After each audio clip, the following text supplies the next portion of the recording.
എല്ലാവർക്കും അടുക്കള രുചിയിലേക്ക് വീണ്ടും സ്വാഗതം. ഇന്നുണ്ടാക്കാൻ പോകുന്നത് ഒരു കൊഞ്ച് ബിരിയാണിയാണ്. കൊഞ്ച് ബിരിയാണി ഉണ്ടാക്കാനായിട്ട് 1/2 കിലോ കൊഞ്ചാണ് എടുത്തിട്ടുള്ളത്. കഴുകി വൃത്തിയാക്കിയ കൊഞ്ചാണ്. 3 വലിയ സവാള അരിഞ്ഞത്, തക്കാളി അരിഞ്ഞത്, ഇത് ഒരു തക്കാളിയാണ്, 2 സവാള കനം കുറച്ച് നീളത്തിൽ അരിഞ്ഞത്, നാരങ്ങാ നീര്, മല്ലിയില, പുതിനയില ഉണ്ടെങ്കിൽ അതുകൂടി എടുക്കുക, കിസ്മിസ്, കശുവണ്ടി പരിപ്പ്, വെളുത്തുള്ളി ചതച്ചത്, ഇഞ്ചി ചതച്ചത്, പച്ചമുളക് ചതച്ചത്. ബിരിയാണി ഉണ്ടാക്കാൻ 2 കപ്പ് അരിയാണ് എടുത്തിട്ടുള്ളത്. ഇത് 1/2 മണിക്കൂർ കുതിർത്ത ശേഷം വെള്ളം വാലാൻ വെച്ചതാണ്. ഈ ബിരിയാണിയിൽ കൊഞ്ചൊന്ന് വറുത്താണ് ചേർക്കുന്നത് ആദ്യം, അതുകൊണ്ട് ഇതൊന്ന് പുരട്ടി വെക്കണം. അതിനായിട്ട് ഈ കൊഞ്ചിലേക്ക് 1/2 ടീസ്പൂൺ മഞ്ഞൾപ്പൊടി, 1/2 ടീസ്പൂൺ കുരുമുളക് പൊടി, 1 ടീസ്പൂൺ കാശ്മീരി മുളക് പൊടി, ആവശ്യത്തിന് ഉപ്പ്, 1 ടീസ്പൂൺ നാരങ്ങാ നീര് എല്ലാം കൂടെ ചേർത്ത് നന്നായിട്ടൊന്ന് മിക്സ് ചെയ്ത് കൊടുക്കാം.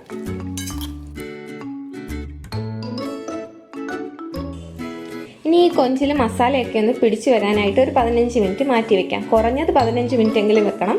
സമയമുണ്ടെങ്കിൽ ഒരു 1/2 മണിക്കൂർ വെക്കുക. ആദ്യം പാത്രം ചൂടായതിലേക്ക് നെയ്യ് ഒഴിച്ചു കൊടുക്കാം.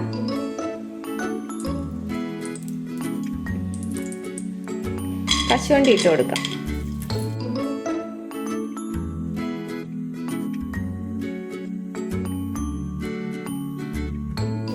കശുവണ്ടിയുടെ നിറം മാറി തുടങ്ങുമ്പോൾ കിസ്മിസ് ചേർക്കാം.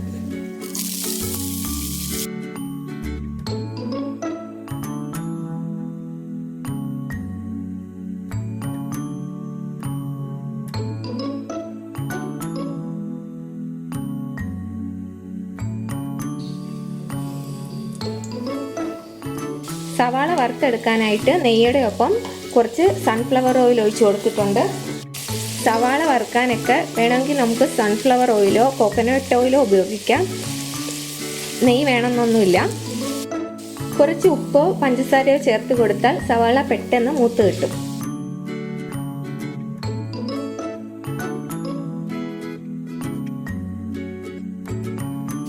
ഈ പരുവാകുമ്പോൾ സവാള കോരി മാറ്റണം. ഇത് ഇരുന്ന് നല്ല ബ്രൗൺ കളർ ആയിക്കൊള്ളും.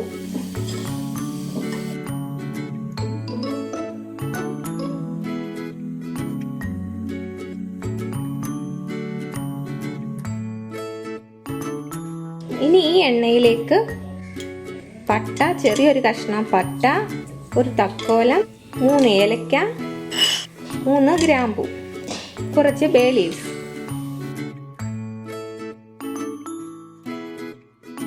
ഇനി ഇതിലേക്ക് എടുത്തു വച്ചിട്ടുള്ള അരി ഇടാം.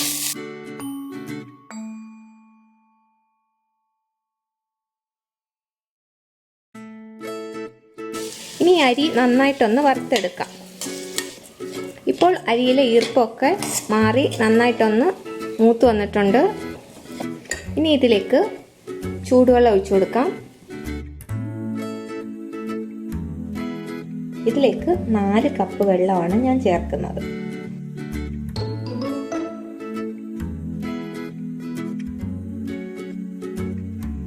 ഇനി ആവശ്യത്തിന് ഉപ്പിട്ട് കൊടുക്കാം.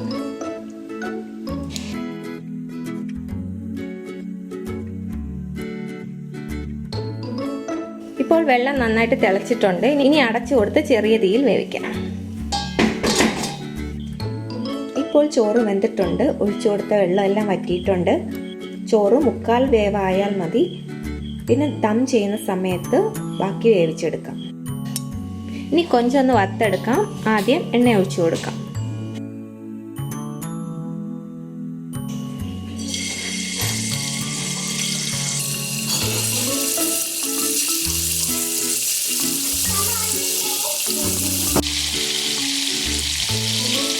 രണ്ട് തവണയായിട്ടാണ് ഞാനിത് ഫ്രൈ ചെയ്തെടുക്കുന്നത്. ഒരുപാട് മൂക്കേണ്ട ആവശ്യമില്ല.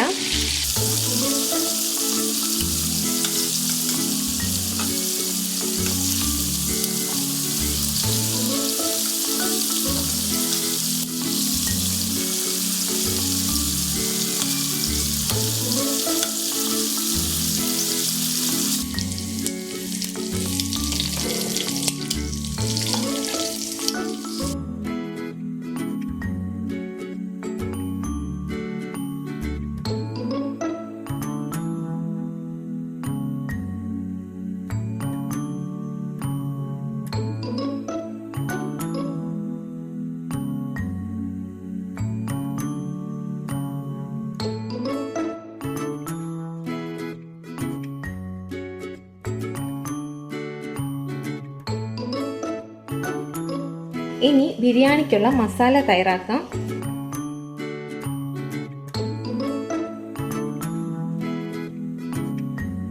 കൊഞ്ച് വറുത്ത എണ്ണ ഇതിലേക്ക് ഒഴിച്ചു കൊടുത്തിട്ടുണ്ട്.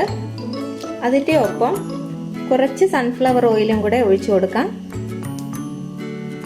ഇതിലേക്ക് 1 സ്പൂണ് ഇഞ്ചി ചതച്ചത്, 1 സ്പൂണ് വെളുത്തുള്ളി ചതച്ചത്, 1 സ്പൂണ് പച്ചമുളക് ചതച്ചത് നന്നായിട്ടൊന്ന് ഇളക്കി കൊടുക്കാം.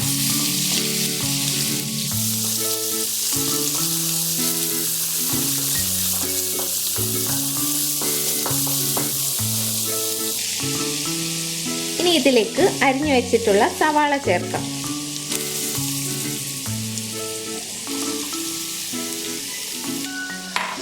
ഇത് 3 സവാള അരിഞ്ഞതാണ്.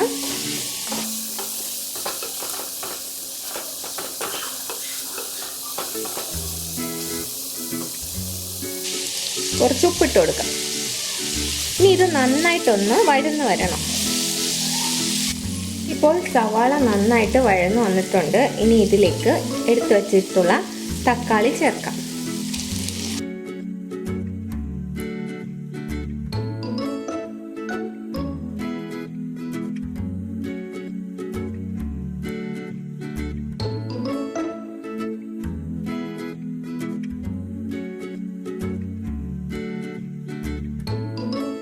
ഉള്ളിയും തക്കാളിയും എല്ലാം നല്ല വഴന്നു വന്നിട്ടുണ്ട്. ഇനി ഇതിലേക്ക് ഒരു 1/4 ടീസ്പൂൺ മഞ്ഞൾപ്പൊടി, 1/4 ടീസ്പൂൺ കുരുമുളക് പൊടി,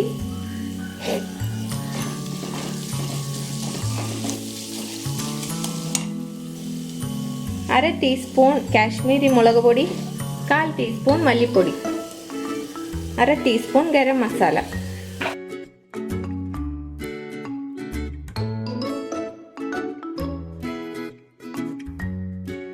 ഇനി ഇതിലേക്ക് വറുത്ത് വെച്ചിട്ടുള്ള കൊഞ്ച് ചേർക്കാം.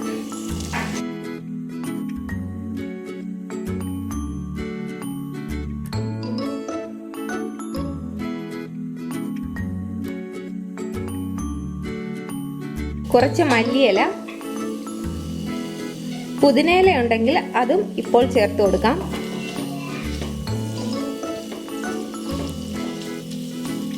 ഇനി ഇതിലേക്ക് കുറച്ച് ഉപ്പിടാം. നമ്മൾ കൊഞ്ചിനകത്ത് ഉപ്പ് ചേർത്തിട്ടുണ്ട്, പിന്നെ ചോറിനകത്ത് ഉപ്പ് ചേർത്തിട്ടുണ്ട്. അതുകൊണ്ട് ഉപ്പ് ചേർക്കുമ്പോൾ ശ്രദ്ധിച്ച് ചേർക്കണം.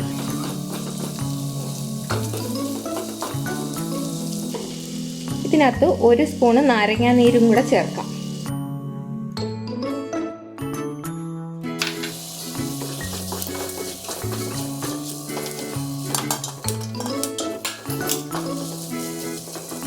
ഇതിലേക്ക് 3 സ്പൂണ് പുളിയില്ലാത്ത തൈര് കൂടി ചേർക്കാം.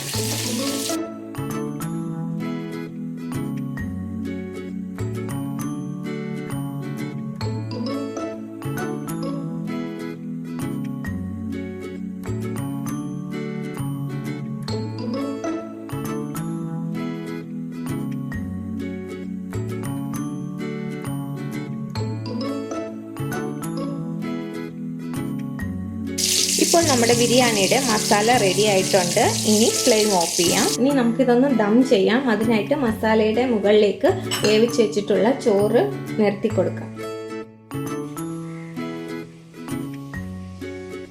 വേണമെങ്കിൽ ലെയറായിട്ടും ചെയ്യാം.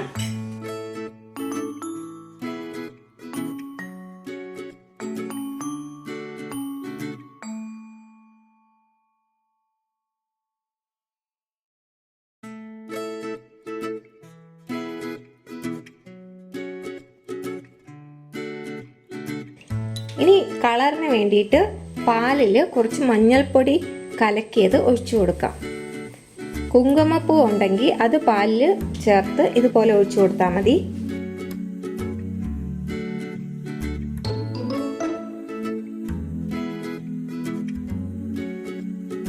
കുറച്ച് ഗരം മസാല,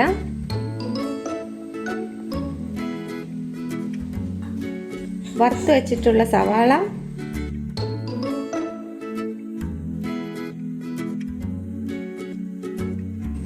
മല്ലിയില, വറുത്ത് വച്ചിരിക്കുന്ന കിസ്മിസും കശുവണ്ടി. മുകളിൽ കുറച്ച് നെയ്യ് കൂടി ഒഴിച്ചു കൊടുക്കാം. അടച്ചു കൊടുക്കാം.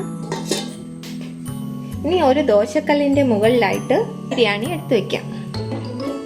ഇനി 10 മിനിറ്റ് ഇതുപോലെ ചെറിയ തീയിൽ കുക്ക് ചെയ്യാം. ഇപ്പോൾ 10 മിനിറ്റ് കഴിഞ്ഞിട്ടുണ്ട്. ഇനി നമുക്ക് ഗ്യാസ് ഓഫ് ചെയ്യാം. ഇനി ഒരു 10 മിനിറ്റ് ഇതുപോലെ തന്നെ വെക്കുക. അതിനുശേഷം തുറന്നു നോക്കാം.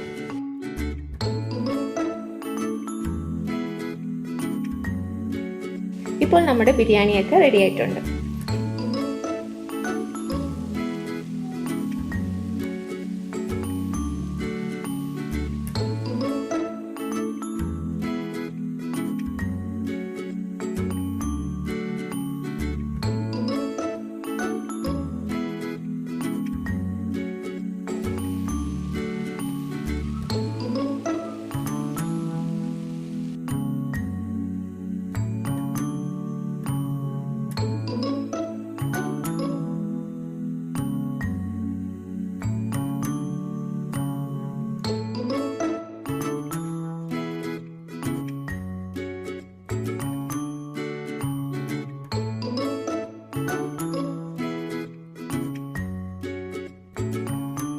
ഇനിയും മറ്റൊരു റെസിപ്പിയുമായിട്ട് കാണുന്നത് വരെയും എല്ലാവർക്കും നന്ദി.